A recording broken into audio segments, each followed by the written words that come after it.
టాలీవుడ్ ఇండస్ట్రీలో మరో తీవ్ర విషాదం చోటు చేసుకుంది. హైదరాబాద్ శివారులోని ఔటర్ రింగ్ రోడ్డుపై జరిగినటువంటి ఘోర రోడ్డు ప్రమాదంలో వర్ధమాన నటుడు భరత్ కాంత్, ప్రముఖ సినిమాటోగ్రఫర్ త్రిలోక్ మృతి చెందారు. ఒకేసారి ఇద్దరు యువ ప్రతిభావంతులు ప్రాణాలు కోల్పోవడంతో టాలీవుడ్లో విషాద ఛాయలు అలుముకున్నాయి. సొంతూరైన నెల్లూరుకు వెళ్లిన వారిద్దరూ అక్కడి నుంచి హైదరాబాద్కు కారులో బయలుదేరారు. పెద్దంబర్పేట వద్ద ఓఆర్ఆర్ ఎక్కి శంషాబాద్ వైపు వెళ్తూ ఉండగా బెంగళూరు ఎగ్జిట్ 12 వద్ద వీరు ప్రయాణిస్తున్న కారు ఓ కంటైనర్ను వెనుక నుంచి బలంగా ఢీకొట్టింది. తీవ్ర గాయాలు కావడంతో భరత్ కాంత్ అలాగే త్రిలోక్ అక్కడికక్కడే ప్రాణాలు కోల్పోయారు. సంఘటనా స్థలానికి చేరుకున్న పోలీసులు మృతదేహాలను ఉస్మానియా ఆసుపత్రికి తరలించారు. ఈ ఘటనపై కేసు నమోదు చేసి దర్యాప్తు చేస్తున్నట్టుగా తెలిపారు.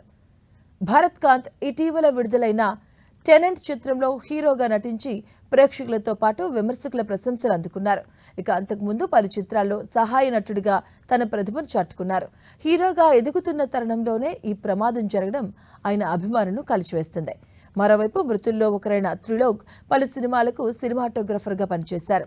వీరిద్దరూ 31 ఏళ్ల వయసులోనే ప్రాణాలు కోల్పోవడంతో వారి కుటుంబ సభ్యులు కన్నీరు మున్నీరవుతున్నారు. సోషల్ మీడియా వేదికగా పలువురు సినీ ప్రముఖులు వీరి మృతికి సంతాపం ప్రకటిస్తున్నారు.